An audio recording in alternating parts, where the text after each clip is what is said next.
September.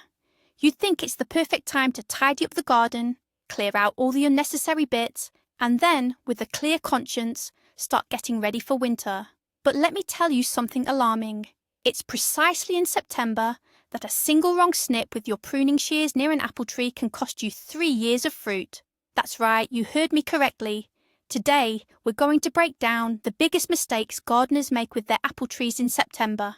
And I promise you'll discover why a seemingly harmless pruning cut can turn out to be fatal, and how to avoid making that mistake. To understand why September is such a treacherous month, we need to take a closer look at what's happening inside the apple tree. Imagine the tree as a large living organism that's been working tirelessly all season, growing leaves, branches, and of course, our beloved apples. By September, it's exhausted and starts preparing for its long winter dormancy. Sap flow slows down and growth essentially stops. The apple tree is conserving its energy, building up reserves to survive the cold frosts. And any harsh intervention from us during this delicate period is perceived as a major stressor. Okay, let's dive into the biggest and perhaps most dangerous mistake. This is a trap even seasoned gardeners often fall into. Mistake number 1, autumn pruning for shape. I know exactly what you're thinking right now, but it makes perfect sense.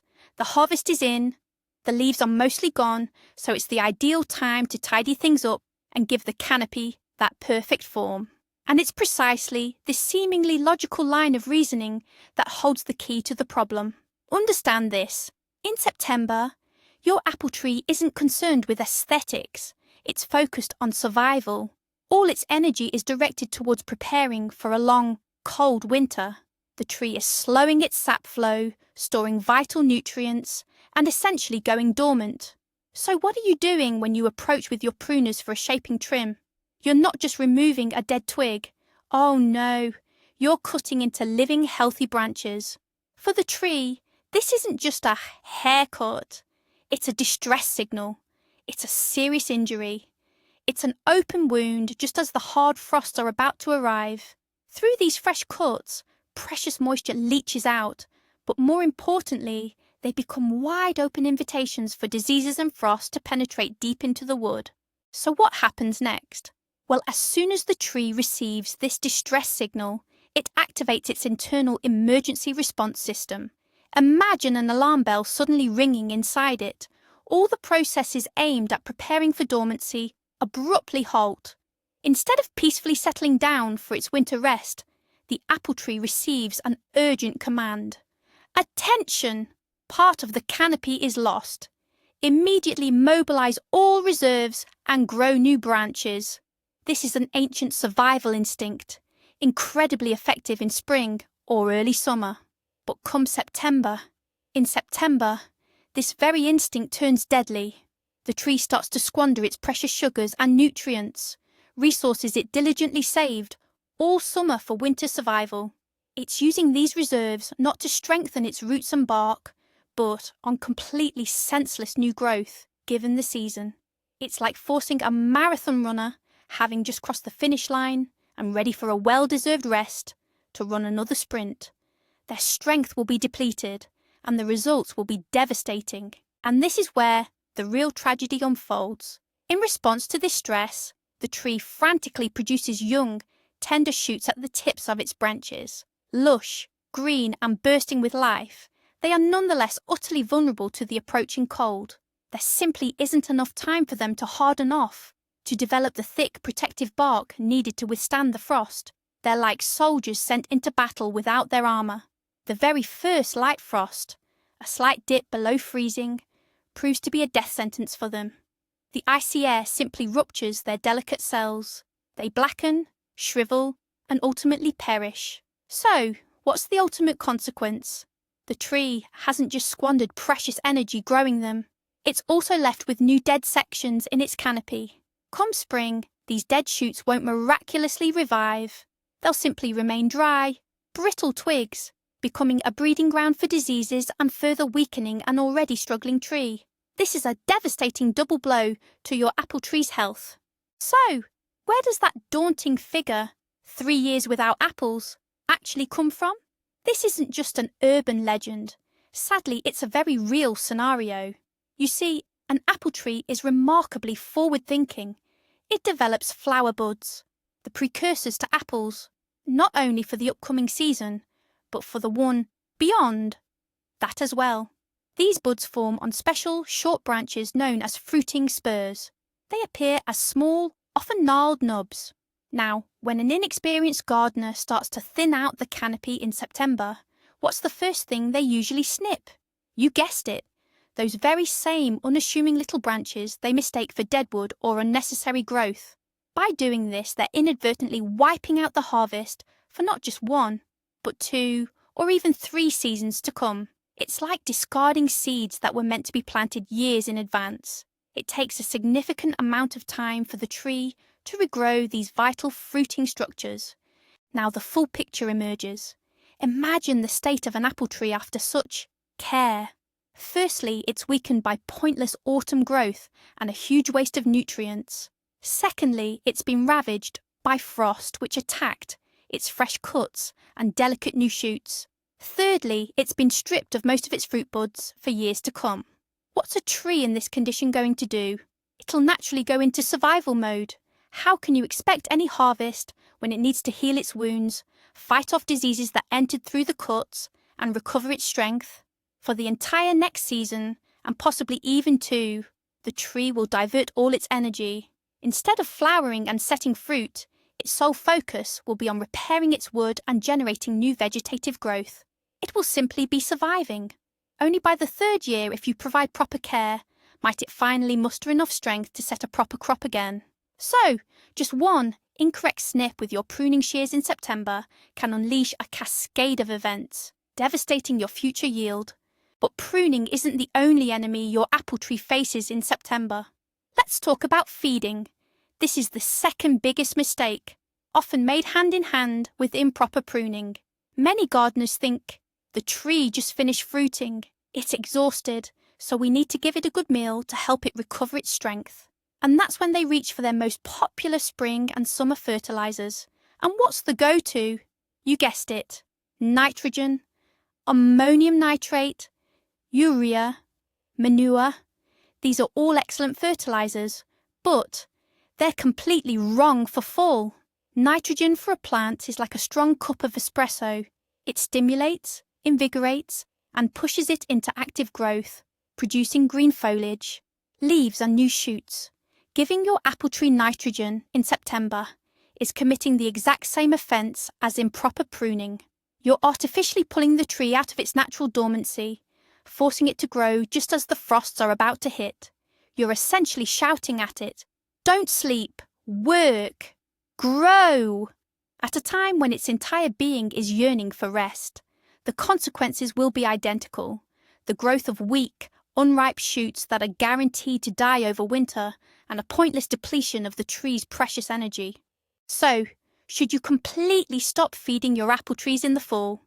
Absolutely not. But there's a right way to do it. The autumn feeding regimen for apple trees needs to be entirely different from spring and summer. Forget about nitrogen until spring arrives. Right now, your tree needs 2 other crucial elements, phosphorus and potassium. Think of these not as an energy booster, but more like a vitamin complex designed to strengthen its immunity before the long winter ahead. Phosphorus is essential for the development and overall health of the root system, and strong, healthy roots are absolutely vital for successful overwintering. Potassium, on the other hand, significantly boosts the tree's overall winter hardiness. It aids the wood in maturing and accumulating sugars that act like a natural antifreeze, preventing cells from freezing during harsh temperatures. These are precisely the elements that help your apple tree successfully endure the cold and wake up vibrant and full of vigour in the spring. So, when you're ready to fertilise, opt for superphosphate, potassium sulfate, or specialised fall-specific fertilisers. Look for products clearly labelled autumn or fall formula, where nitrogen content is minimal or completely absent. Another common mistake, perhaps less obvious but equally crucial, revolves around proper watering. Here, gardeners often fall into one of 2 extremes. The first is complete neglect, a self-imposed drought. Once the harvest is in, and with seemingly adequate autumn rainfall, many simply forget about watering, mistakenly believing their trees no longer require moisture. This is a grave misconception. For a tree to successfully withstand winter, both its woody tissues and root system must be thoroughly saturated with moisture. A dry tree during winter is far more susceptible to desiccation from harsh frosts and strong winds. Young saplings are particularly vulnerable. Think of a dry branch. It easily snaps in freezing temperatures, but a branch vibrant with life and moisture is far more flexible and resilient. The same principle applies to the entire tree. Therefore, if September and October bring dry conditions, it's absolutely essential to perform what's known as a deep winter watering or pre-winter soak. This is a generous, deep irrigation designed to thoroughly saturate the soil down to a depth of at least 3 feet, or about 1 metre. This ensures your trees have the crucial moisture reserves they need to endure the entire winter. On the other hand, some go to the opposite extreme, turning the area around the tree's base into a bog. These gardeners, conversely, are overly zealous with watering, drenching their apple trees daily. Excessive moisture in September can be just as detrimental as drought. Firstly, much like nitrogen fertilization or late-season pruning, it can trigger undesirable secondary shoot growth, something we absolutely want to avoid. The tree interprets the abundance of water as a continuation of the growing season. Secondly, consistently waterlogged soil creates an unfavourable environment for the roots. It lacks essential oxygen, making roots susceptible to rotting. A weakened root system directly compromises the tree's ability to survive winter. Therefore, striking the right balance is crucial. A single, deep, saturating watering in late September or October, provided there's no significant rainfall, is the ideal approach. Daily puddles around the tree, however, will only do more harm than good. To check soil moisture, dig down a spade's depth. If the soil is dry and crumbles, it's time to water. If it's moist and holds together in a ball, you can postpone watering. Okay, let's talk about the harvest. You might think, once the apples are picked, what else could possibly go wrong? Well, quite a lot actually. And the biggest mistake is simply leaving everything as it is. We're referring to those rotten, worm-eaten or diseased apples that remain hanging on the branches or lie scattered beneath the tree. Many gardeners just ignore them, thinking they'll decompose on their own and turn into fertiliser. Don't ever do this. Each one of these isn't just waste, it's a ticking biological time bomb. It's an ideal incubator for countless fungi, spores and pests. For example, the pathogen responsible for fruit rot, specifically Monilinia, overwinters perfectly in those mummified dried fruits left hanging on branches. And coddling moth caterpillars? They'll head for winter hibernation in cocoons under the bark or in the soil, often right beneath where a wormy apple fell. So, after the main harvest, make sure to give your garden a thorough clean-up. Grab a bucket and walk through your orchard. Carefully inspect every branch and remove all remaining fruit, especially those that look diseased or shriveled. These are often called mummy fruits, and it's a very apt name. They harbour disease. Next, just as thoroughly, collect all the fallen fruit. Any apples lying on the ground. Under no circumstances should you add this diseased plant material to your compost pile. Disease pathogens will happily overwinter there, and come spring will return to your garden along with your compost.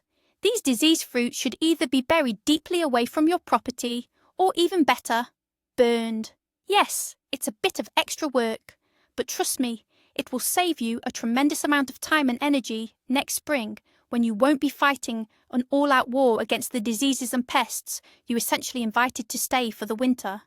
Your apple tree will thank you immensely for this, rewarding you with a bountiful and, most importantly, healthy crop.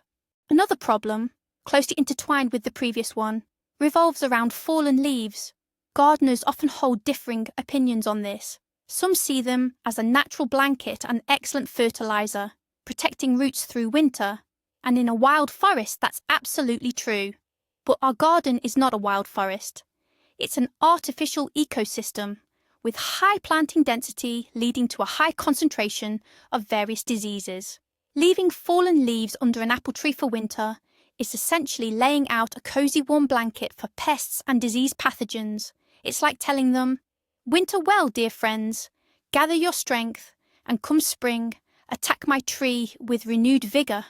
It's precisely in these fallen leaves that the spores of apple scab, the most common and troublesome apple disease, perfectly overwinter, as do the pupae of various sawflies, weevils, and other common pests. There's one golden rule here, and it's absolute. All fallen leaves from under your fruit trees must be thoroughly raked up and properly disposed of. The best way to do this, just like with diseased fruit, is by burning them. If burning isn't an option, you can add the leaves to a dedicated compost heap. However, this compost shouldn't be used for at least 2 to 3 years, allowing all pathogens to die off completely. Don't make the mistake of tilling the leaves into the soil, as some might suggest. While some pathogens might perish, others will successfully overwinter in the soil and inevitably find their way back to your trees come spring. A clean, clear area around the base of your tree isn't just about aesthetics. It's a crucial component of disease prevention and a cornerstone for a healthy, vibrant garden next season. Deny the pests and diseases that threaten your harvest any chance to overwinter and thrive.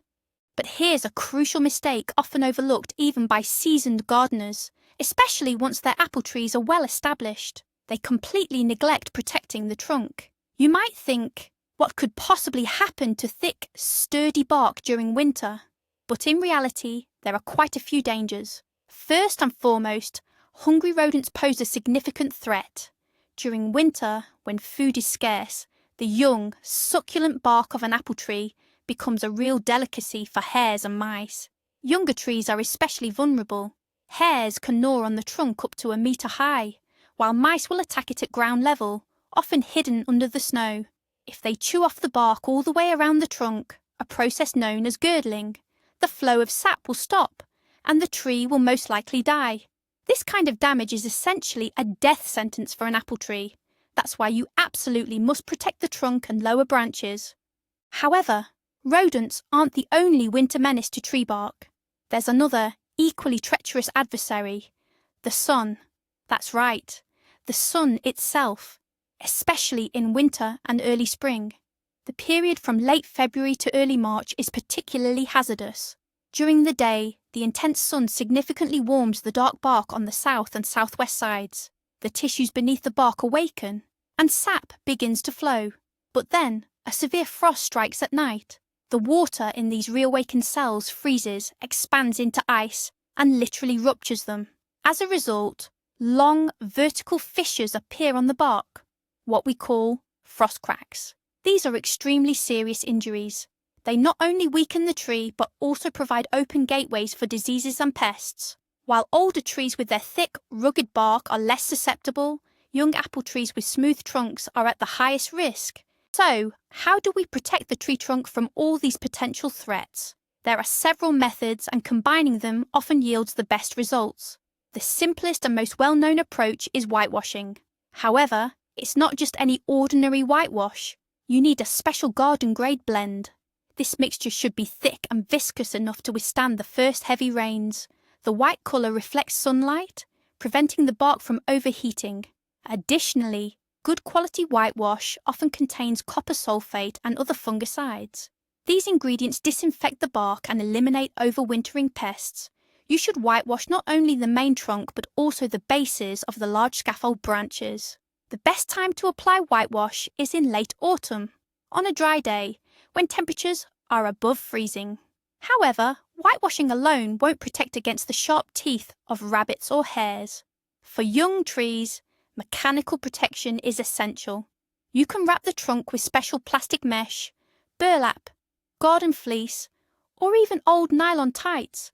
The key is to use a breathable material that isn't wrapped too tightly, allowing for an air gap around the trunk. This protective jacket will reliably shield your trees from both rodents and sun scald. And now we get to the heart of the matter, that one wrong move that can cost you 3 years' worth of apples. Imagine this scenario. A gardener in September grabs their pruning shears and performs a deep so-called rejuvenating prune. They cut off branches that contain valuable fruit buds. Then, with the best intentions, they feed the tree with nitrogen fertilizer, which unfortunately stimulates undesirable new growth. And to top it all off, they leave a pile of rotten apples and diseased leaves right beneath the tree. What's the result? The tree takes a triple hit. It's weakened, wounded, exposed to diseases right from autumn, and completely unprepared for winter. The following year, it won't be fruiting. It will be struggling to survive. The second year, it'll still be trying to recover its strength. And only by the third year, if you're lucky, will it finally be ready to produce a full harvest again.